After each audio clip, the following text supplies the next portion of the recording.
Fala pessoal, tudo bem? É, de tempo em tempo eu paro o que eu estou fazendo para poder organizar as ideias, né? Mas eu nunca fui de gravar vídeo para explicar essas ideias, né? Eu explicar aquilo que eu estou contando. Mas eu acho que agora que eu tenho um canal, eu tenho um certo contato com vocês, né? Eu acho interessante tá falando sobre aquilo que eu estou pensando, né? E o assunto do vídeo aqui é por que os japoneses desenham melhor do que a gente? Ou em outras palavras, né, por que o mangá nacional não está no nível do mangá japonês?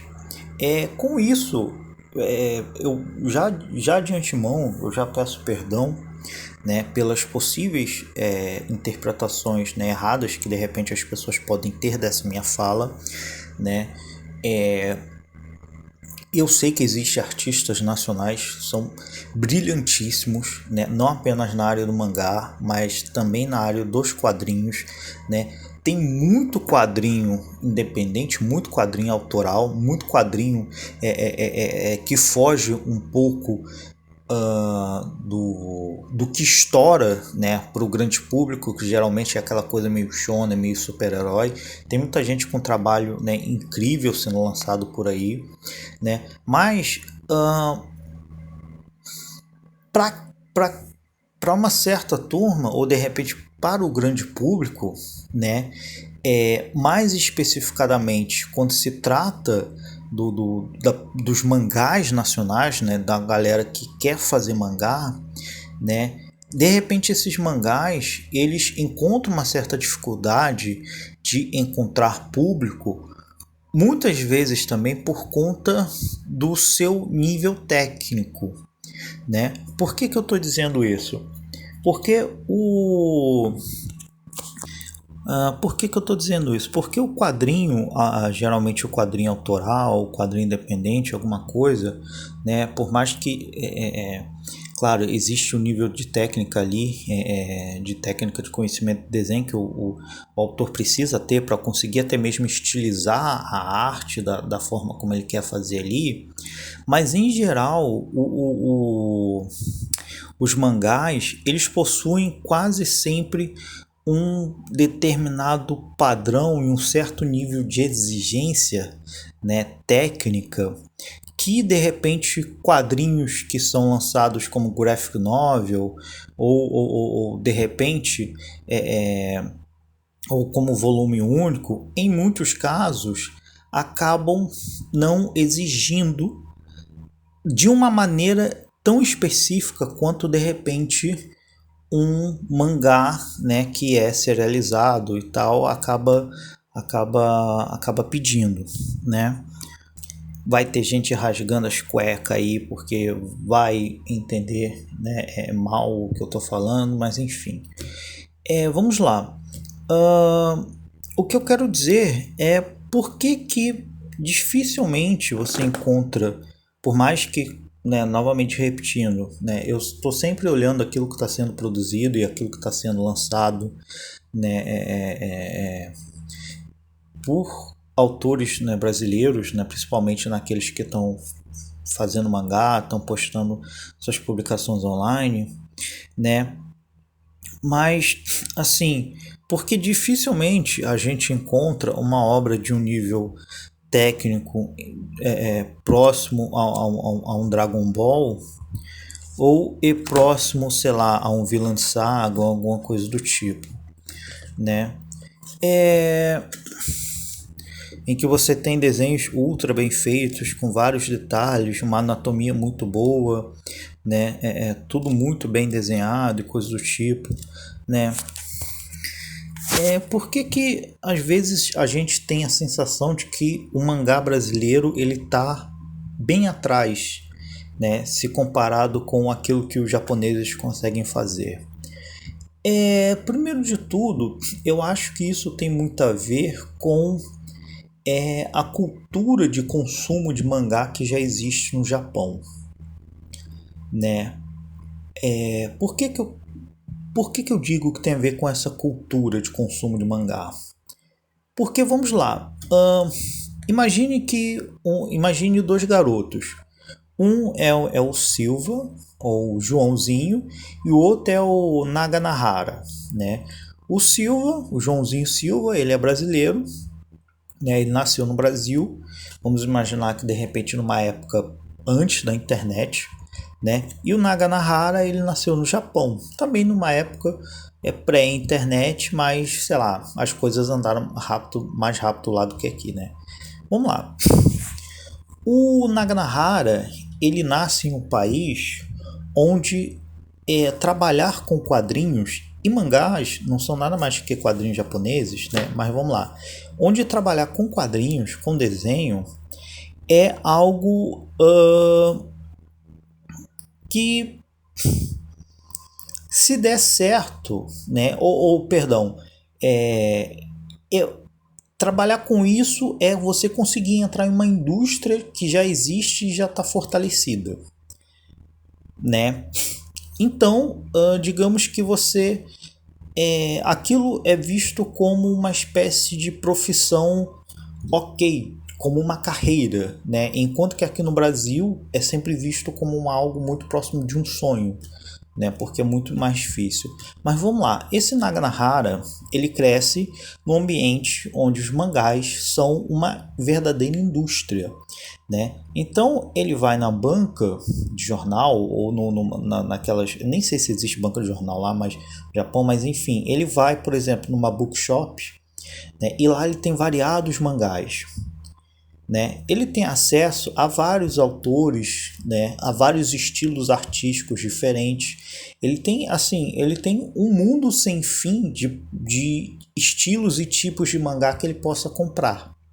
Até mesmo porque, né, lá é mais barato, né? Você tem também aquelas edições estilo Shonen Jump, né? Que vem vários artistas, vários capítulos de mangás publicados ali, né? Ou seja, ele cresce num local rodeado de mangás, né? Crescendo rodeado de mangás, isso é bom porque eu vou tentar dar um exemplo aqui. Vamos supor, no caso, vamos agora pensar no caso do Joãozinho Silva aqui no Brasil. Ele viu Dragon Ball Z na TV, né? Ele, sei lá, viu Dragon Ball Z ou viu... Qual era o outro desenho que fazia sucesso na época? Era... Sei lá, ele viu o Cavaleiro do Zodíaco, depois ele viu Yu Yu Hakusho, Dragon Ball Z, e ele ficou doido, né? Ele cresceu, né? Ele ali, ele, pô, eu quero fazer mangá também, eu quero fazer esse estilo, eu quero trabalhar com isso e tal. Ele cresce num ambiente onde o acesso dele a variadas obras é muito menor do que o acesso que o Naganahara tem lá no Japão. E no que isso dificulta, né, na estrada, né, na estrada artística do Joãozinho Silva daqui. Vamos imaginar o seguinte: ele era fã de Dragon Ball Z, né? Esse daqui é o Super, tá? Mas estou falando do Z de só pra ser chato pegar um Z aqui, vamos lá. Ele era fã de Dragon Ball Z, e aí ele, pô, eu quero escrever um mangá parecido com isso daqui, né? Aí ele vai, começa a olhar o estilo do Toriyama, começa a tentar copiar, fazer aquilo e tal, cria seus personagens baseado nisso. Ok. Só que vamos supor que ele copiou um pouco o estilo do Toriyama, assim, né? No design do personagem, no traço, etc e tal. Mas vamos supor que em um determinado momento ele vai ter que desenhar algum hospital abandonado na escola dele, na história dele. Pô, vou ter que desenhar um hospital aqui, né? Aí o que ele vai fazer?